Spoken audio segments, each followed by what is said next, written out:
খবর, NEET PG প্রবেশিকা স্থগিত। প্রবেশিকার একদিন আগেই পরীক্ষা স্থগিত করে দেওয়া হলো। কথা বলবো, টেলিফোনে রয়েছে প্রতিনিধি মৈত্রেয়ী। এবার নিট পিজি প্রবেশিকা স্থগিত করে দেওয়া হলো। একের পর এক সর্বভারতীয় স্তরে পরীক্ষা নয় বাতিল, নয় স্থগিত করে দেওয়া হচ্ছে।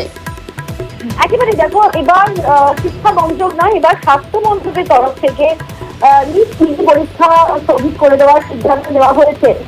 নিট পিজি পরীক্ষা অর্থাৎ স্নাতকোত্তরে ডাক্তারি পড়ুয়াদের ভর্তির জন্য এই নিট পিজি পরীক্ষা নেওয়া হয় এবং এই পরীক্ষা সেটা সাধারণভাবে স্বাস্থ্য মন্ত্রকের তরফ থেকে ন্যাশনাল বোর্ড অফ এক্সামিনেশন এই পরীক্ষাটি নিয়ে থাকে। এবং বর্তমান যে পরিস্থিতি রয়েছে সেই পরিস্থিতিতে দাঁড়িয়ে 23 জুন পরীক্ষা নেওয়ার ঠিক মাত্র কয়েক ঘন্টা আগেই কিন্তু পরীক্ষা স্থগিত করে দেওয়া হলো এবং সেটা পরবর্তী দিন এখনো পর্যন্ত জানানো হয়নি। রবিবার 23 তারিখ নিট পরীক্ষা হওয়ার কথা ছিল এবং তার আগে স্বাস্থ্য মন্ত্রকের তরফ থেকে নির্দেশিকা দিয়ে তারা জানালেন যে তারা নিট পিজি পরীক্ষা তারা পিছিয়ে দিচ্ছেন।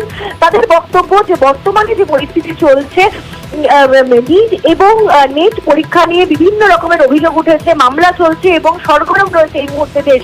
সেই পরিস্থিতিতে দাঁড়িয়ে তারা চূড়ান্ত নিশ্চিত হয়ে তবেই এই পরীক্ষা নিতে চান এবং সেক্ষেত্রে দাঁড়িয়ে গোটা পরীক্ষা ব্যবস্থাটাকে ফুলপ্রুফ করার জন্য তারা কিছুটা সময় নিয়ে নিচ্ছেন এবং সেই কারণে নিট পিজি পরীক্ষা এবার অনির্দিষ্টকালের জন্য পিছিয়ে দেওয়ার সিদ্ধান্ত নেওয়া হয়েছে তাদের তরফ থেকে।